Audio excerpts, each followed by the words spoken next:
काँग्रेस आमदार रवींद्र दंगेकर यांच्या आमदारकीला 1 वर्ष पूर्ण झालेलं आहे आणि त्यांच्याकडून आता सकाळपासून जी आहे ती कसबा पेठ मतदारसंघामध्ये कृतज्ञता रॅली काढली जाते। भाऊ, सकाळपासून लोकांना आपण भेटत आहात, एकंदरीत कसा प्रतिसाद आहे?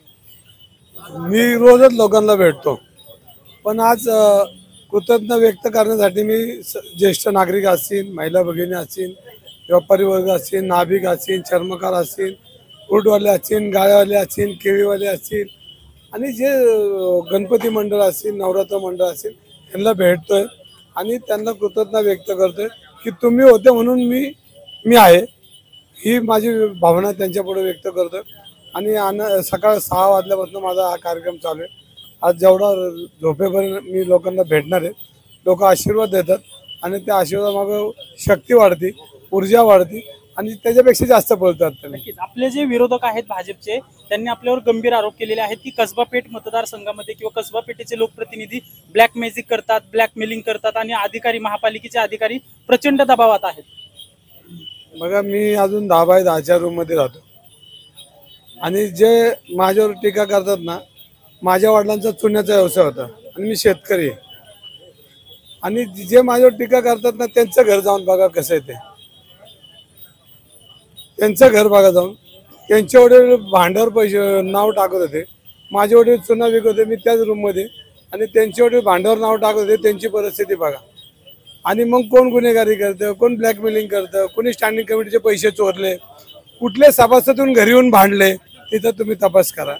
आणि ज्यांनी चोऱ्या केल्या त्यांनी माझ्यावर आरोप करणं चुकीचं आहे।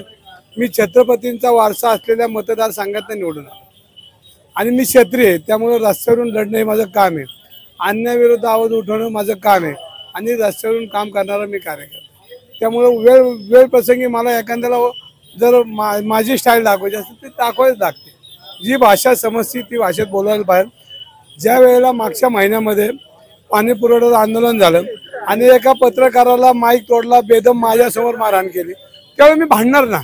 आणि ज्यावेळी मी भांडलो त्यावेळी माझ्यावर गुन्हा काय दाखल केला, 353चा गुन्हा असा होतो की सरकारी कामामध्ये अडथळा। आता सरकारी कामातला मी सरकारचा प्रतिनिधी, मी काय अडथळा आणू शकतो?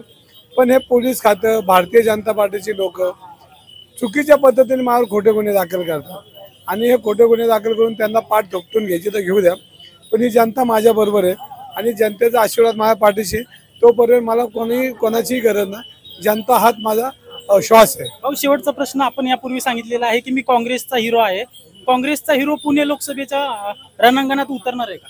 मी पहिल्यांदा म्हणलो की मी क्षत्रिय आहे, छत्रपतींचा वारसा लाभलेला मी नागरिक आहे आणि याच्यामध्ये माझ्या आतापर्यंत 9 निवडणुका झाल्यात, 9 निवडणुका, आणि 9 निवडणुकीमध्ये मी रस्त्यावरून लढलेलो आहे आणि माझा पार्श्वभूमी बघा, जे आहे ते सगळे स्टँडिंग कमिटी चेअरमनच पाडलेत मी। आता दुसरा स्टँडिंग कमिटी चेअरमन येऊ द्या, त्यालाही पाडू आपण। त्याच यापूर्वी आपण सांगितलेलं अगदी पुणे लोकसभेमध्ये देवेंद्र फडणवीस उभे राहिले तरी माझी तयारी आहे। त्याच्या पलीकडचं कोण उभा राहू द्या? डॉक्टर बाबासाहेब आंबेडकर या भारताच्या संविधानानुसार कुठल्याही माणसाला कुठेही निवडणूक लढवता येतील, हे संविधानाने दिलेले अधिकार आहे। त्यामुळे फडणवीस साहेबांच्या वरचे कोण असतील ते आले तरी आपल्याला लढायचं आहे, पक्षाने तिकीट दिल्यावर। नक्कीच, जर पुणे लोकसभेचं जे आहे ते तिकीट पक्षाने दिलं तर मी लढणार आहे, असं रवींद्र दंगेकर यांच्याकडून सांगण्यात येत आहे। अजिंक्य धायगुडे, जय महाराष्ट्र न्यूज, पुणे।